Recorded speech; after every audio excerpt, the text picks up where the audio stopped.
नमस्कार, स्वागत है आपका सत्यहिंदी.com के खास कार्यक्रम सुनिए सच में। इस प्रोग्राम के जरिए आप तक पहुंचाती हूं दिन भर की 5 बड़ी खबरों का विश्लेषण। तो चलिए शुरुआत करते हैं आज की हेडलाइन से।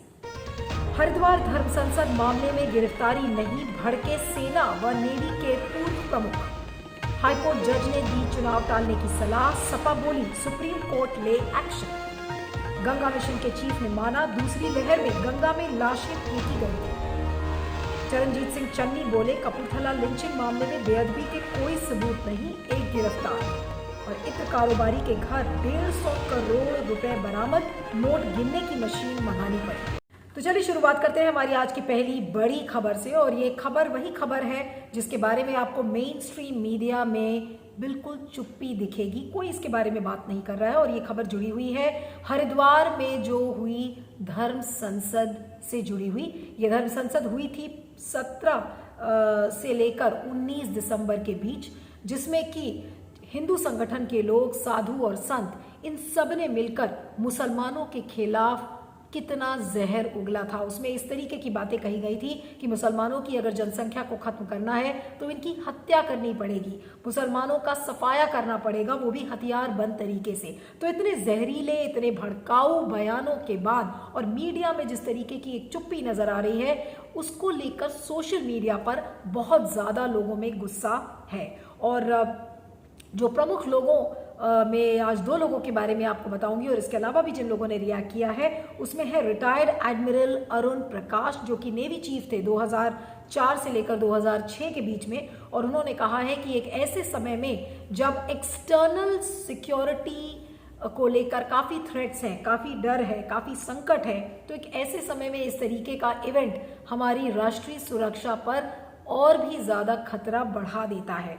और अगर एग्जैक्टली इनका ट्वीट देखें तो उन्होंने अपने ट्वीट में कहा है कि इसको रोका क्यों नहीं जा रहा है, why is this not being stopped. और उन्होंने कहा है कि हमारे जो देश के जवान हैं वो 2 फ्रंट्स पर लड़ाई लड़ रहे हैं, और ऐसे में क्या इस तरीके के इवेंट्स आप कराएंगे तो हमें क्या एक सांप्रदायिक खून खराबा चाहिए अपने देश में। और ये इससे जो अंतरराष्ट्रीय छवि है उससे भारत का कितना नुकसान हो रहा है, एक इंटरनेशनल डिसग्रेस है, इसे एडमिरल अरुण प्रकाश ने लिखा है, और जिससे कि राष्ट्रीय सुरक्षा के लिए एक बहुत बड़ा खतरा है। तो एक काफी तीखी टिप्पणी किया है अरुण प्रकाश ने। इसके अलावा रिटायर्ड जनरल वेद प्रकाश मलिक, जिन्होंने कारगिल वॉर के समय वो इन्होंने इंडियन आर्मी को हेड किया था, उन्होंने कहा कि इस तरीके के जो बयान हैं और इस तरीके की जो स्पीचेस हैं वो हमारे देश की शांति को भंग करते हैं, और कोई ना कोई एक्शन इसमें सिविल एडमिनिस्ट्रेशन को लेना चाहिए। इसके अलावा सीपीआईएम ने कहा है कि अभी थोड़े दिन पहले ही प्रधानमंत्री ने संविधान की बात की थी, लेकिन दूसरी तरफ जो दक्षिणपंथी हिंदू संगठन है वो नरसंहार की बात करते हैं कि मुसलमानों का नरसंहार करना चाहिए। और उन्होंने सवाल खड़े किए हैं कि आखिर इस तरीके की गैदरिंग को क्यों इजाजत मिली, उसे अनुमति क्यों नहीं मिली, और जितने भी लोग इसमें इन्वॉल्व हैं उनके खिलाफ चार्जेस लगाए जाने चाहिए, उनको गिरफ्तार करना चाहिए। साकेत गोखले, जो कि एक्टिविस्ट थे और उन्होंने तृणमूल ज्वाइन किया, तृणमूल के प्रवक्ता भी हैं, उन्होंने ज्वालापुर पुलिस स्टेशन में इसको लेकर कंप्लेंट लिखी थी। और अब ये बताया जा रहा है कि साकेत गोखले की कंप्लेंट पर अब इस केस में एफआईआर दर्ज की गई है, और ये एफआईआर दर्ज की गई है नारायण त्यागी के खिलाफ। नारायण त्यागी ने अपना नाम वसीम रिजवी से बदलकर वो नारायण त्यागी बन गए थे, और इसमें अंडर सेक्शन 153A के तहत इसमें मामला दर्ज किया गया है। लेकिन आपको ये बता दें कि इसमें गिरफ्तारी कोई भी नहीं हुई है, ना इसमें यूएपीए के किसी पे चार्जेस लगाए गए हैं, ना राष्ट्रद्रोह का मामला लगाया गया है, ना कोई गिरफ्तारी हुई है। लेकिन अगर यही कोई मुसलमान व्यक्ति या कोई मुसलमान, चाहे वो कॉमेडियन हो, चाहे मुसलमान किसी भी क्षेत्र का हो, अगर उसने इस तरीके की बातें कही होती तो उसको तुरंत जेल की सलाखों के पीछे कर दिया जाता। तो आखिर आप क्या कहेंगे, ये लोकतांत्रिक देश है, ये धर्मनिरपेक्ष देश है, क्या ये वो देश है जो संविधान में विश्वास रखता है? प्रधानमंत्री चुप क्यों है और ऐसे लोगों की गिरफ्तारी क्यों नहीं हो रही है, ये समय सबसे बड़ा सवाल है। फीडबैक दीजिएगा, मैं आगे चलती हूँ। दूसरी खबर में बात करते हैं। कल इलाहाबाद हाईकोर्ट ने एक टिप्पणी की थी, उन्होंने एक आग्रह किया और अपील किया कि देश के प्रधानमंत्री नरेंद्र मोदी से और चुनाव आयोग से कि ओमिक्रॉन का खतरा देखते हुए यूपी में चुनाव को पोस्टपोन कर दिया जाए, यानी कि स्थगित कर दिया जाए। और इसके अलावा उन्होंने ये भी कहा है, प्रधानमंत्री नरेंद्र मोदी और और चुनाव आयोग से कि रैलीज पर रोक लगाई जाए।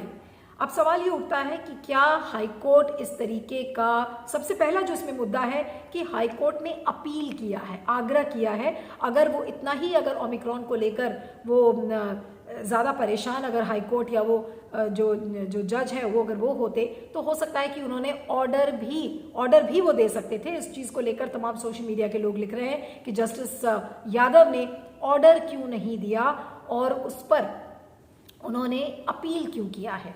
दूसरा मुद्दा ये आता है कि समाजवादी पार्टी के जो लीडर हैं राम गोपाल यादव, उन्होंने अपना एक कड़ा विरोध जताया है कि जस्टिस यादव ने जिस तरीके से इंटरवीन करके और इसमें कहा है कि चुनाव को स्थगित किया जाए, तो राम गोपाल यादव का ये कहना है कि हाईकोर्ट के लोग इस तरीके की टिप्पणी कैसे कर सकते हैं। किसी ने डिमांड नहीं किया था कि चुनाव को स्थगित करना चाहिए और इसमें सुप्रीम कोर्ट को स्वतः संज्ञान लेकर इस जज के खिलाफ एक्शन लेना चाहिए। बहुत ही तीखी टिप्पणी राम गोपाल यादव की इस पर आई है और उसमें उन्होंने कहा है कि सुप्रीम कोर्ट को जस्टिस यादव के खिलाफ एक्शन लेना चाहिए। अब आपको बता दें कि यूपी में नाइट कर्फ्यू अनाउंस किया गया है।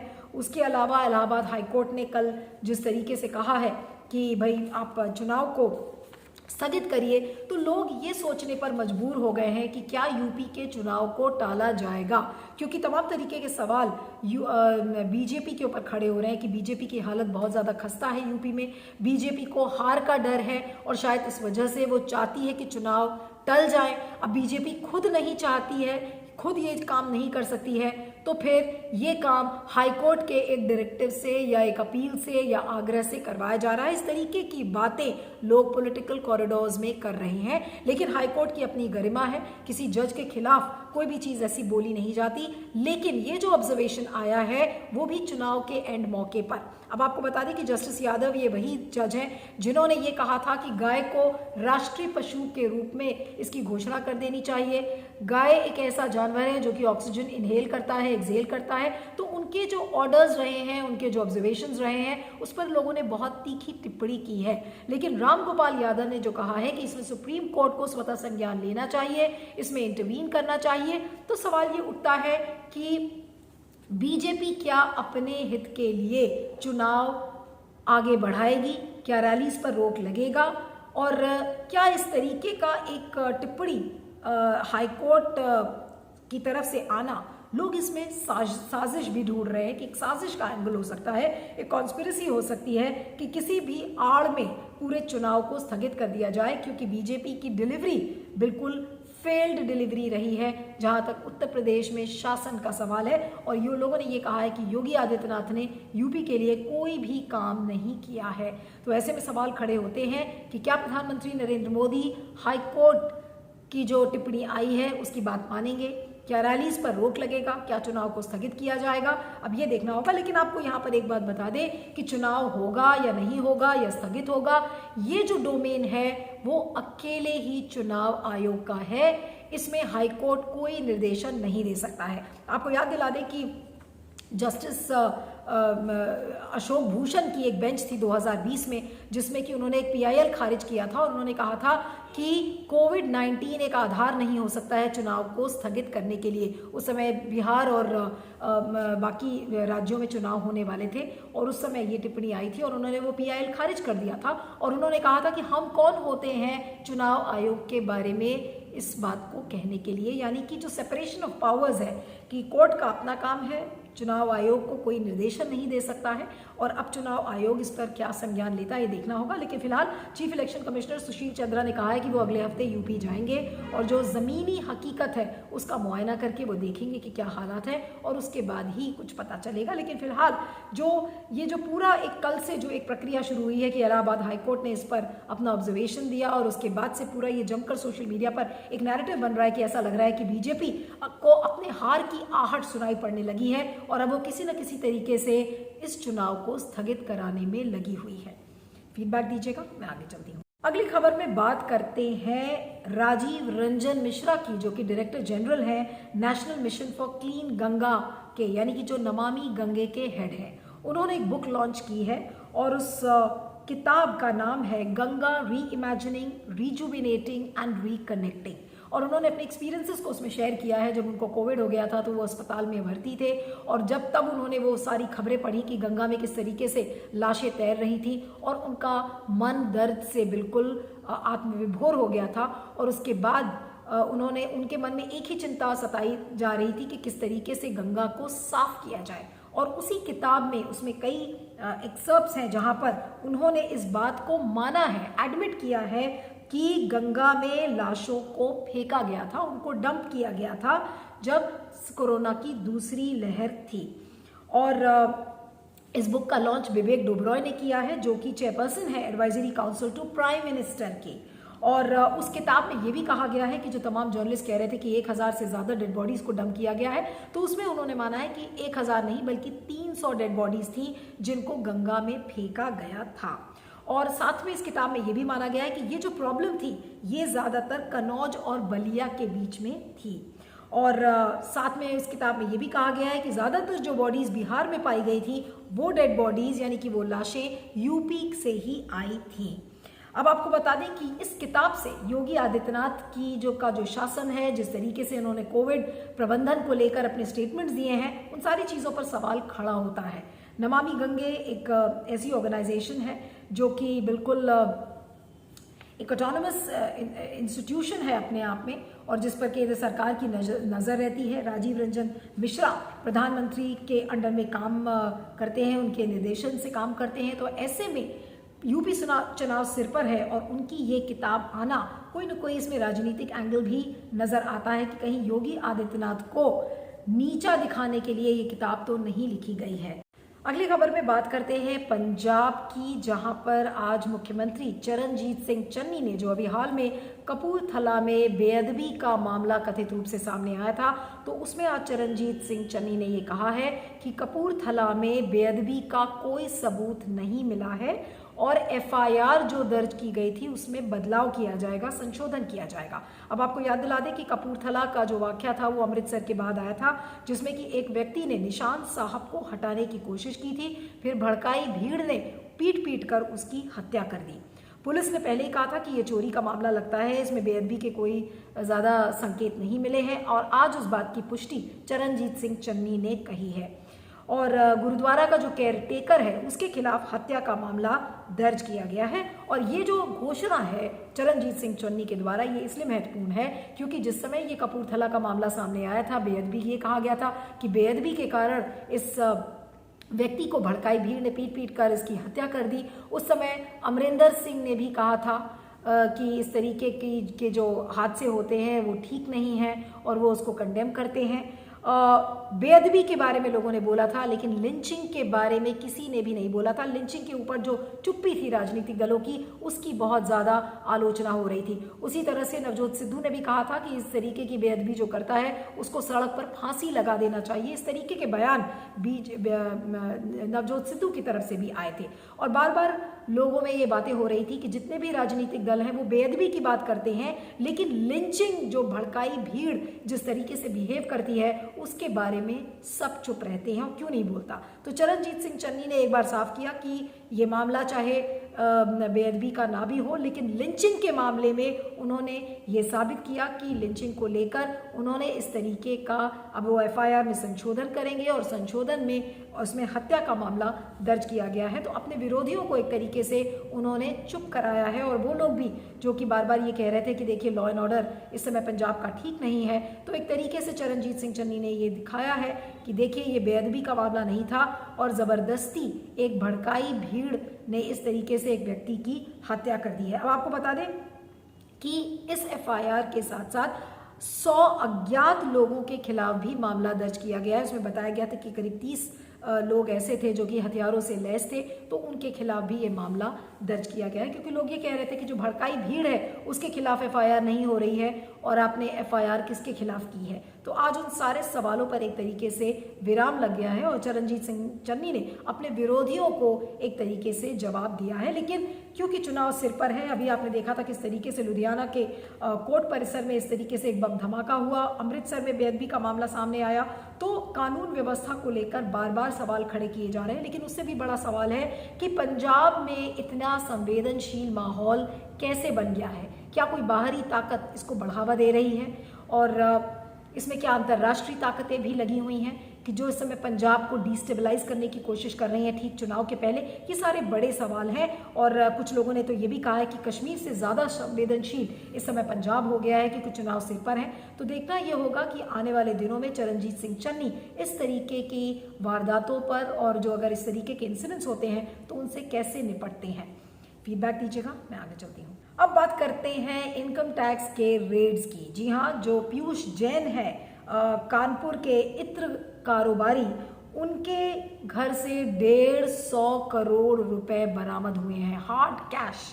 और central board of indirect taxes and customs यानी कि सीबीआईसी के जो चेयरमैन है विवेक जौहरी, उन्होंने प्रेस को बताया है कि ये अभी तक सीबीआईसी के इतिहास की सबसे बड़ी रिकवरी है। इतनी भारी मात्रा में कभी भी सीबीआईसी ने पैसे, वो भी हार्ड कैश, नहीं बरामद किया गया है। और जो विजुअल सामने आए हैं उसके वार्डरोब में जो 2 कॉलम्स हैं वो नोट से भरे हुए हैं। नोटें वो पेपर में रैप्ड है, पेपर से उनको लपेटा गया है और उसमें एक येलो कलर का टेप लगा हुआ है। और मज़े की बात यह है कि इन नोटों को गिनने के लिए इतनी सारी नोट थी कि वो नोट गिनने की मशीन को मंगाया गया है और नोट की गिनने की मशीन से उन नोटों की गिनती हो रही है और अभी भी ये गिनती जारी है। तो अब आपको बता दें कि जो रेड्स हैं वो यूपी, गुजरात, मुंबई, ये बृहस्पतिवार से ही शुरू हुई थी। एक फैक्ट्री जो कि त्रिमूर्ति फ्रेग्रेंसेस के नाम से है, उनके फैक्ट्री पर ये रेड्स पड़ी थी। और ये जो फैक्ट्री है ये शिखर पान मसाला भी उसका भी उत्पादन करती है। और ये बताया जा रहा है कि जितनी भी गुड्स और जितनी भी जो पदार्थ थे उनको ट्रांसपोर्ट किया गया था, ट्रांजिट किया गया था फेक इनवॉइसेस के जरिए, उसमें ई बिल्स नहीं, ई वे बिल्स नहीं थी। तो ये तमाम तरीके के आरोप लगाए हैं। और सीबीआईसी, इनकम टैक्स और जीएसटी इंटेलिजेंस यूनिट का ये मानना है कि इसमें फेक इनवॉइसेस की गई हैं। लेकिन जो इसमें सबसे बड़ा सवाल है कि सीबीआईसी, आईटी, क्या इन लोगों को पता था कि ये पीयूष जैन जो कि एक समाजवादी पार्टी के लीडर हैं, इनके घर पर इतनी नोट होगी? यानी कि सर्वेलेंस का मामला था, उनको पीछा करके देखा जा रहा था कि देखिए यहाँ पर इतनी सारी नोटें मिलेंगी और तब आप जाइए। तो क्या केंद्र सरकार को इस बात का पता था? जो जांच एजेंसीज थी, क्या उनको ये इस बात का पता था? और उससे भी बड़ी बात कि देख लीजिए, जो लोग कहते हैं कि काला धन आज मार्केट में नहीं है, तो काले धन का उपयोग किस तरीके से पॉलिटिकल पार्टीज करती हैं, ये उसका एक जीता जागता सबूत है कि समाजवादी पार्टी के जो लीडर है पीयूष जैन इत्र के कारोबारी हैं और अगर उनके यहाँ से 150 करोड़ रुपए हार्ड कैश मिला है तो आप सोच सकते हैं कि बाजार में काला पैसा यानी कि ब्लैक मनी इस समय कितना है। और मोदी जी ने ये कहा था कि डिमोनेटाइजेशन हम इसलिए कर रहे हैं कि काले धन का हम खात्मा कर देंगे। तो आज मोदी जी ही बताएं कि डिमोनेटाइजेशन उन्होंने कब अनाउंस किया था और आज भी इतने काले पैसे घूम रहे हैं। और उससे भी बड़ा सवाल कि क्या बीजेपी के लोगों के यहाँ इस तरीके का काला धन नहीं मिलेगा? अगर आज सीबीआईसी और आईटी और जीएसटी की जो इंटेलिजेंस यूनिट है, अगर उनको समाजवादी पार्टी के यहाँ से 150 करोड़ रुपए मिले हैं तो आप सोच सकते हैं कि बीजेपी के लीडर्स के यहाँ अगर इस तरीके की रेड हो तो वहाँ से कितना पैसा मिलेगा। लेकिन क्या बीजेपी अपने लीडर्स के यहाँ रेड्स डलवाएगी? अभी तो मामला यही है कि विपक्षी दल को, विपक्षी दलों की जो आर्थिक रीढ़ है उसको तोड़ने के लिए इस तरीके का काम किया जा रहा है और कहा जा रहा है कि देखिए हम काले धन की किस तरीके से धरपकड़ कर रहे हैं। लेकिन किस तरीके से चुनाव में काला पैसा सामने आता है ये उसका एक जीता जागता एग्जाम्पल है। तो सुनिए सच की 5 बड़ी खबरों में इतना ही। आप मुझे ट्विटर पर फॉलो कर सकते हैं, मेरा ट्विटर हैंडल है @neelu317। आप देखते रहिएगा सुनिए सच और बने रहिएगा सत्य हिंदी पर। Thank you so much. सत्य हिंदी का ऐप डाउनलोड करें गूगल प्ले स्टोर पर।